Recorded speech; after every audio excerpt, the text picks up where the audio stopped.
Assalamualaikum warahmatullahi wabarakatuh. Perkenalkan, nama saya Dika Muhammad. Saya dari Teknik Mesin P2T, Institut Teknologi Budi Utomo tahun angkatan 2021.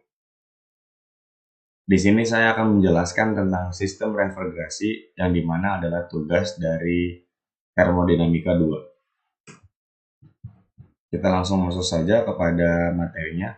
Sistem refrigerasi. Sistem refrigerasi berkaitan erat dengan proses perpindahan panas. Sistem refrigerasi adalah suatu proses penarikan kalor atau panas dari suatu benda atau ruang sehingga temperatur benda atau ruang tersebut lebih rendah daripada temperatur lingkungannya. Jadi, bahasa gampang dari sistem refrigerasi ini adalah pendinginan, penurunan suhu di mana benda atau ruang tersebut memiliki suhu agar mendapatkan suhu lebih rendah daripada lingkungannya.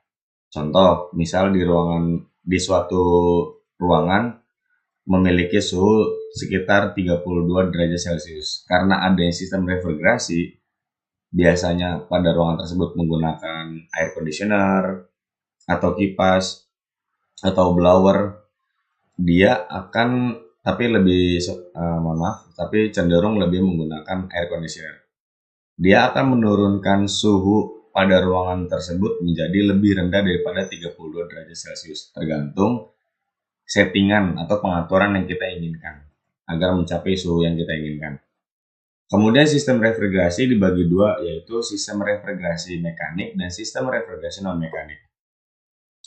Kita masuk ke sistem refrigerasi mekanik. Sistem refrigerasi mekanik adalah refrigerasi yang proses penyerapan panas dari dalam suatu ruangan berinsulasi tertutup kedap lalu memindahkan serta mengenyahkan atau mengeluarkan panas dari ruangan tersebut. Proses merefrigerasi ruangan tersebut perlu tenaga atau energi. Energi yang paling cocok untuk refrigerasi adalah tenaga listrik, yaitu untuk menggerakkan kompresor pada unit refrigerasi. Nah, di dalam refrigerasi mekanik ada komponen utama, yaitu kondensor, expansion device, evaporator, dan kompresor. Kondensor sendiri adalah tempat terjadinya proses perubahan fase refrigeran dari fase uap menjadi fase cair.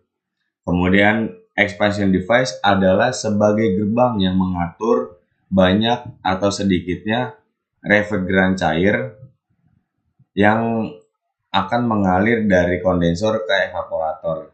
Jadi mungkin seperti katup cekik biasanya.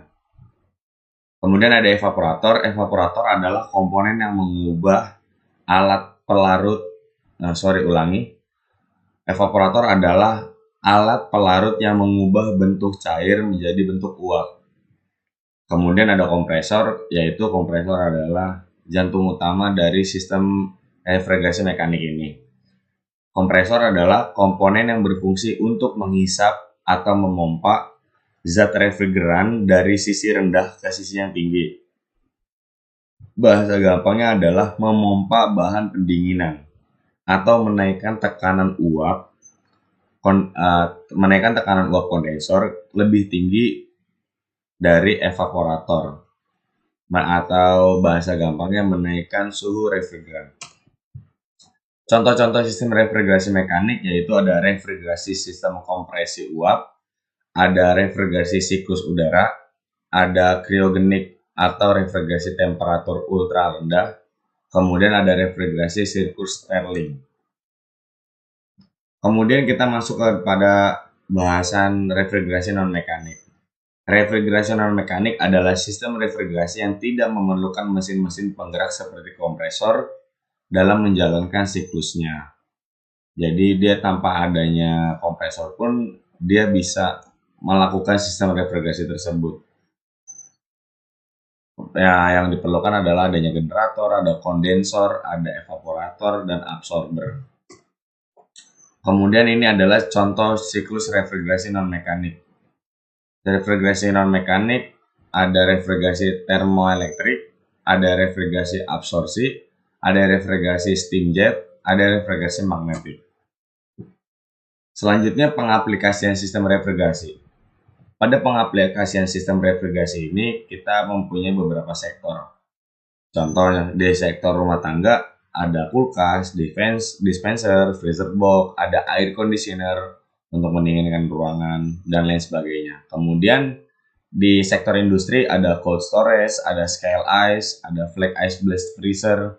Biasanya ini adalah freezer-freezer besar untuk di skala industri seperti pengiriman ikan ataupun penampungan ikan sebelum dikirim melalui peti kemas khusus yang peti kemas river bahasanya. Biasanya disebut peti kemas river. River itu singkatan kata dari refrigeran.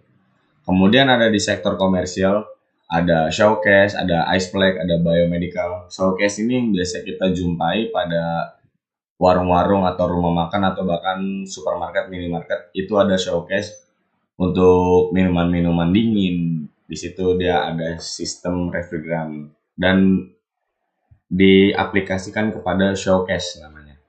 Kemudian ada sektor transportasi seperti yang tadi saya bilang, ada refrigeran kontainer, ada truck rolling box. Biasanya refrigeran kontainer ini untuk mengirim makanan, entah buah, entah sayur, entah ikan atau daging segar yang memerlukan suhu rendah sesuai dengan settingan yang akan disetting. Contoh mengirim ikan segar dari Indonesia ke Jepang itu harus menggunakan refrigeran kontainer. Karena apa? Karena kalau tidak menggunakan refrigeran kontainer, ikan tersebut bisa cepat membusuk, sangat cepat membusuk karena dalam peti kemas itu atau kontainer dia tidak memiliki sirkulasi udara. Jadi diperlukannya adalah refrigeran kontainer yang dimana bisa mengatur suhu yang kita inginkan agar produk yang akan dikirim tersebut aman dan bisa digunakan. Terus selanjutnya ada truck rolling box yang biasa kita jumpai di jalan, ada untuk sektor bisnis ice cream atau makanan dan lain sebagainya. Oke, mungkin itu saja yang dapat saya sampaikan. Kurang lebihnya mohon maaf. Apabila ada kritik, saran maupun pertanyaan, mohon maaf. Apabila ada kritik dan saran bisa langsung menghubungi ke saya. Terima kasih atas perhatiannya. Assalamualaikum warahmatullahi wabarakatuh.